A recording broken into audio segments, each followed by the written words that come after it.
Hi, this is John Osborne. I'm in the Kingsport Times News newsroom with my colleague Holly Viers. Holly was a 14-year-old freshman at Sullivan Central High School the day that Thomas Cowan came to the school with a gun, and Holly's going to share a little bit of her experiences from that day and how those experiences have carried forward with her and through her life to this point. Holly, I guess the first question a lot of people might ask you was, when that happened, did you think you were going to get out of there alive?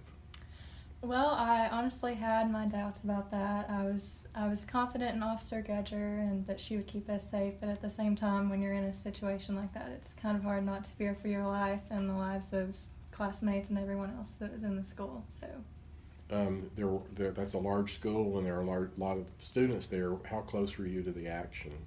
well, we were in the library, which is right next to one of the main hallways in the school. When we got the announcement, we were in there, but after the announcement, we actually moved into a smaller room that was in between the library and one of the main offices. So we were there, and he was pretty much right outside that main office and one of the entrances to the library the whole time. So we were probably about as close as you could get as students to what was happening. You mentioned the announcement. So when the announcement came over the PA system, did everyone seem to take it seriously? I think we all pretty much knew that something different was going on based on the tone of voice of the announcer.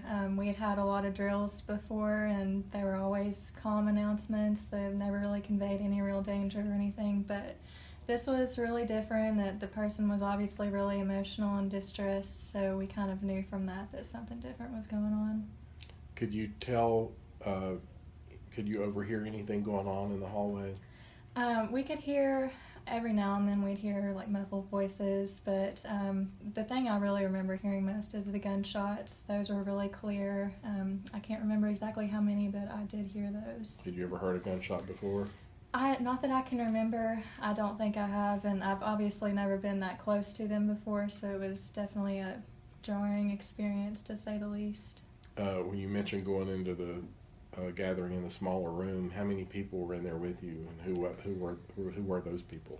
I would say there was probably about 20 to 25 students with me. It was just one class of students that was in there, and then there was one teacher, and then there was probably 3 or 4 library staff. So I'd say maybe 25 to 30 people were in there. What were the emotions like in that room?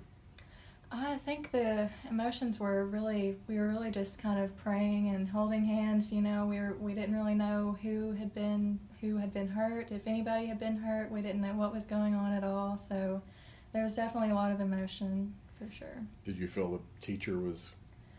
Yeah, I think the teacher was actually really emotional as well. She, at one point, I remember her saying, you know, she would throw herself in front of us if she had to. She would lay down her life for us. So I think that kind of let us all know that we were safe at least, but we were still scared. After the gunshots, how much time passed before you were allowed to leave that area? I think there was about an hour of time that the officers were out there cleaning up the scene and everything, and when we actually left, I think it was about 10:30, and when we walked out of the library, we saw the caution tape and everything, but nothing else was there. They had already cleaned everything up. No graphic?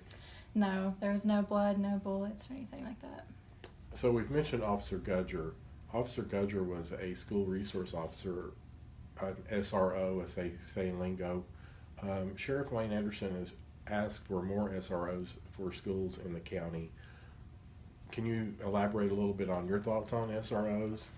I think SROs are critical for school safety. I think if Officer Gudger had not been there from the very beginning of the incident that day, it could have and probably would have went a lot differently. The principal probably would have been shot, and maybe some of the students as well, because he was looking for a fire alarm to pull. So I think it could have definitely been a lot worse if she hadn't been there. This was how many years ago now?